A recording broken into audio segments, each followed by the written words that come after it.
And welcome to the fourth video in this series of Java programming. In this video, we're going to be looking at loops, specifically the while do loop and the for loop. We're going to be looking at the differences between them. When you go and use either one, we're going to be looking at nested loops.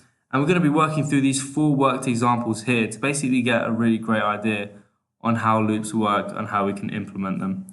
So I will be pasting in previously written up methods that I've written just to save time and reduce the risk of error, but I will be clearly running through line by line how each line works.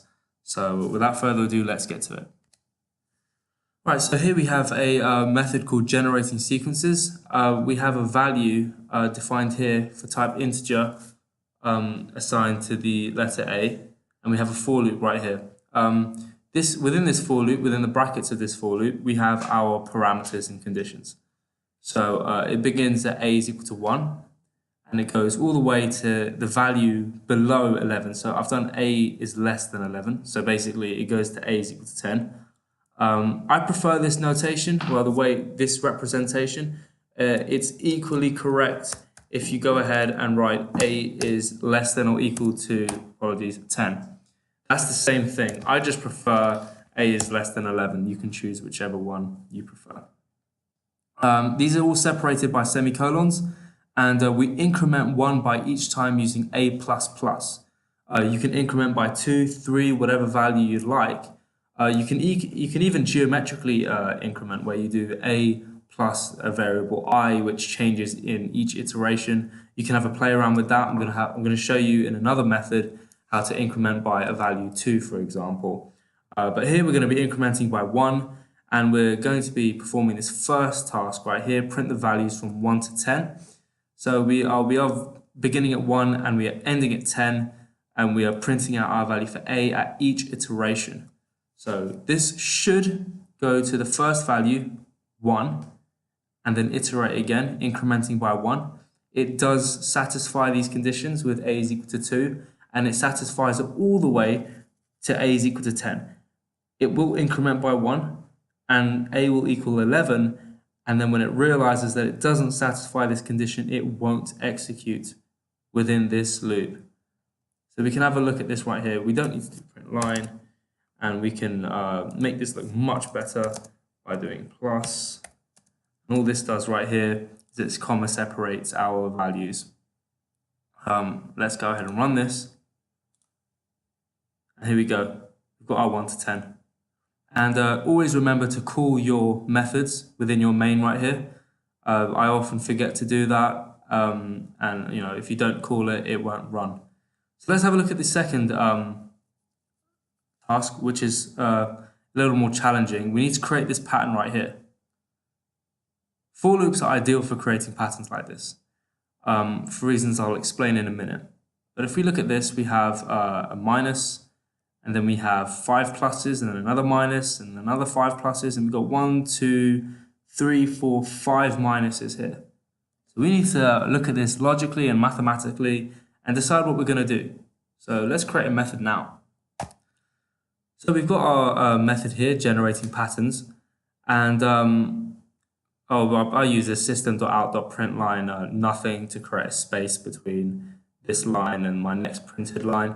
If any of you know a better method to do that, be sure to email me here, just ask@scholarhall.com.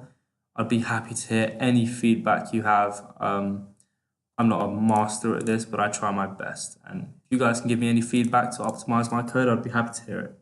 But anyway, so I've got an integer b here and an integer c that we've created, these two variables. And we've got another for loop here. And you can see we've actually nested a for loop inside. This is known as a nested loop. So we've got a nested loop here with a for loop. And this is necessary because you've got two different things that are being run here. You can see that the parameters that govern how the minuses are printed, are different to the parameters that govern how the pluses are printed. And we can see that for every 1 minus, there's 5 pluses. So if we look at this mathematically, right, we're going to need 5 pluses. So that will be just as before. We begin at 0, we end at a value less than 5. We could also begin at 1 and end at c is less than or equal to 5, that would work the same, and we're incrementing by 1. This will print 5 pluses each time this loop executes. But up here is where we get a little interesting now. We start changing things up. We begin at b is equal to 0, and we end up at b, and we end at b is equal to 9. But here we increment by 2. B is equal to b plus 2. Now this 2 can change for anything. You can do 3, you can do minus 3, you can do minus 4 if you want to go down in values. And you could even add, what I find really interesting is a changing variable. So imagine if you had another variable d, and d increments by 2 each time, or d is geometric, and you have like 2 pi to the power of d, and d changes each time. D is equal to 2 pi to the power of d, and then you could do b plus d to get almost like a geometrically changing sequence here. So definitely have a go and playing in that, and get some practice with nested for loops like this, because that's how you become really good at it. But we're incrementing by 2 here.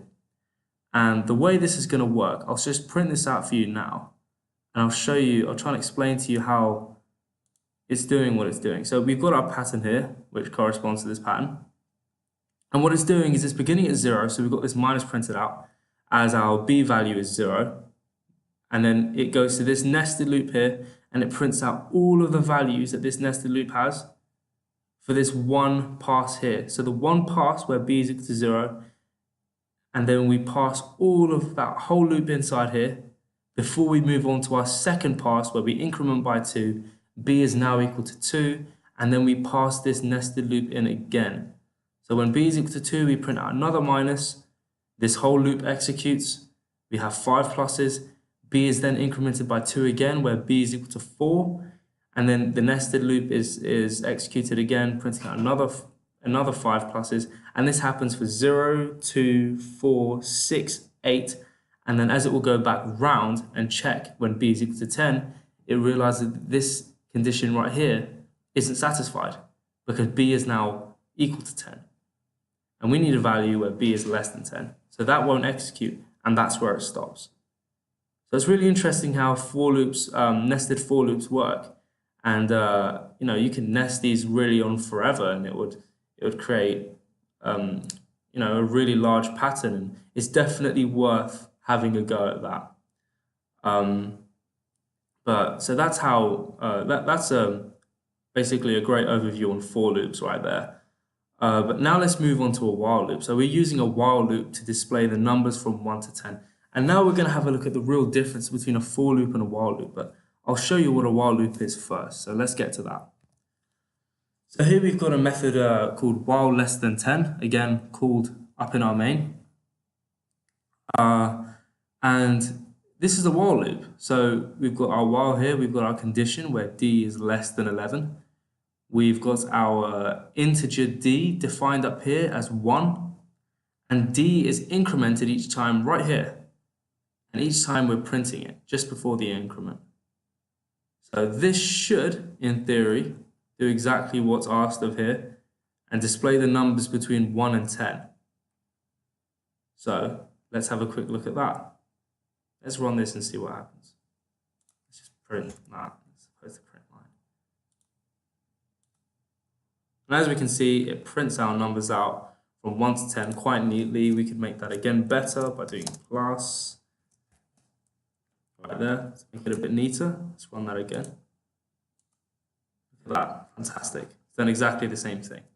But a lot of you may be looking at this tutorial and wondering what exactly the difference between a while and a for loop is, why they are two different loops and how they are used differently. A for loop is absolutely fantastic for iterating through a program or a function like this. Through up until a limit is reached. So with a for loop, while you're going through from one limit to another, it's executed.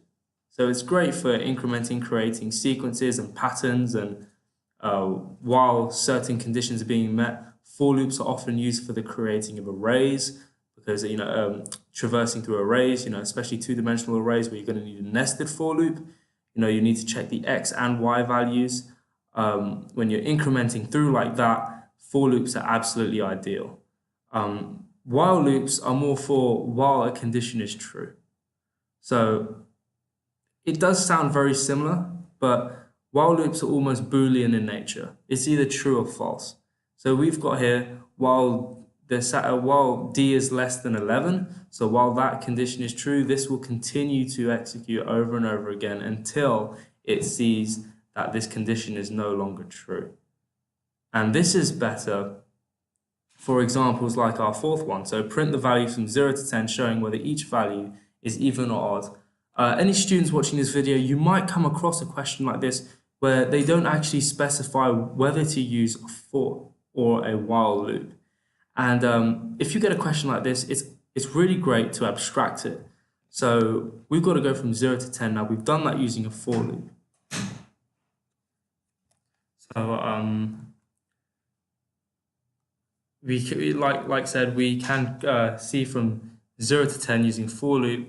We've done that over here, and we printed out our values quite successfully. But if we're going to check, we could use a for loop right here.